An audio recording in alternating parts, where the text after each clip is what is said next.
नमस्कार दोस्तों इन दिनों में फिर से दिल्ली में प्रगति मैदान में, जहां हाल ही में आपने प्रधानमंत्री द्वारा उद्घाटित एक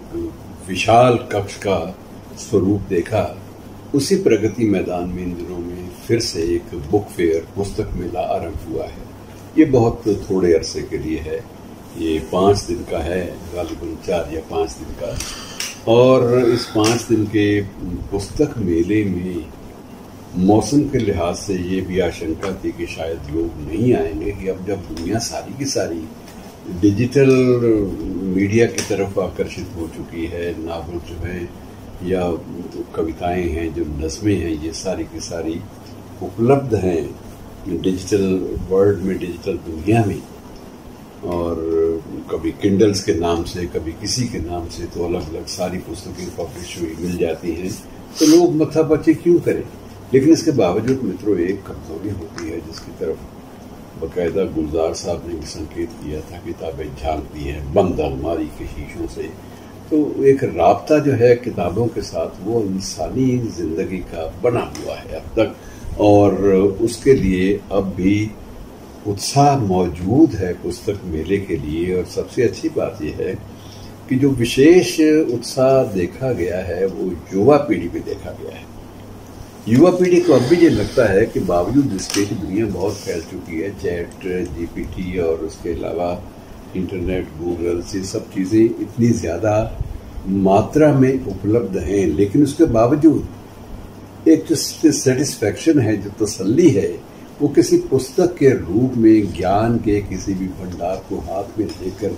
जो तसल्ली, जो शांति मिलती है, वो अद्भुत होती है। और इसी बहाने से उनको एक चॉइस जो है, एक जो चयन करने की जो एक सुविधा है, वो मिल जाती है जब किसी बुक फेयर में जाते हैं। उस बुक फेयर में कम से कम ये है कि अलग अलग विषयों पर खूबसूरत ढंग से छपी हुई पुस्तकें, टेस्टफुली, जिनके कई बार ये भी होता है कि जो टाइटल है वो प्रख्यात चित्रकारों द्वारा बनाए गए भी होते हैं। तो ऐसी खूबसूरत चीज़ें जब उपलब्ध होती हैं पुस्तकाकार में, तो उनको बरबस देखने और ख़रीदने की और उनको ओन करने की, उनको अपनी शेल्फ का हिस्सा बनाने की एक जो छोटी सी कामना होती है, वो हर युवा के मन में भी होती है। युवा ये महसूस करता है कि मैं, कम से कम मेरे लिए ये पुस्तक प्रेरक भी है, और जब कभी अच्छा लम्हा फुर्सत का मिलेगा, मैं इस पन्ने इसके पलट भी लूँगा, और जब भी मौका मिलेगा इस बात का, इसे अपने शेल्फ में भी सजा के रखूँगा। उससे कम से कम ये तो माना जाएगा, कोई मेहमान घर में आएगा, कोई भी मिलने जुलने वाला भी आएगा, तो मुझे महसूस तो करेगा कि ये सभ्य और किसी पढ़े लिखे व्यक्ति का घर है, आवास है। तो मित्रों, ये जो एक सभ्य संसार से, सिविलाइज्ड वर्ल्ड से जुड़ने वाली जो एक ललक है, ये भी हमें कई बार बुक फेयर में ले जाती है, और अब लोग महसूस करते हैं कि किताबों की दुनिया अलग है। देखिए, जब इलेक्ट्रॉनिक मीडिया आया था तब खतरा था कि प्रिंट मीडिया गायब हो जाएगा, और जब डिजिटल मीडिया आया तब खतरा था कि ये जो अपना इलेक्ट्रॉनिक मीडिया है ये भी गायब हो जाएगा। लेकिन गायब कुछ नहीं हुआ, सिर्फ ये है कि ये इसमें बदलाव ये आ जाता है कि जो टेस्ट है, अलग अलग सुरुचिपूर्ण ढंग से चीज़ों की प्रस्तुति की जो आदत है, वो हमें नए ढंग से क्रिएटिविटी, नए ढंग से सृजनशील बनाती है।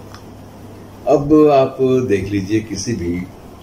रनिंग कमेंट्री को देख लीजिए, स्वाधीनता दिवस की रनिंग कमेंट्री को देख लीजिए, एक ही कैमरे से जो पंछियों के चहचहाने से लेकर वहाँ पर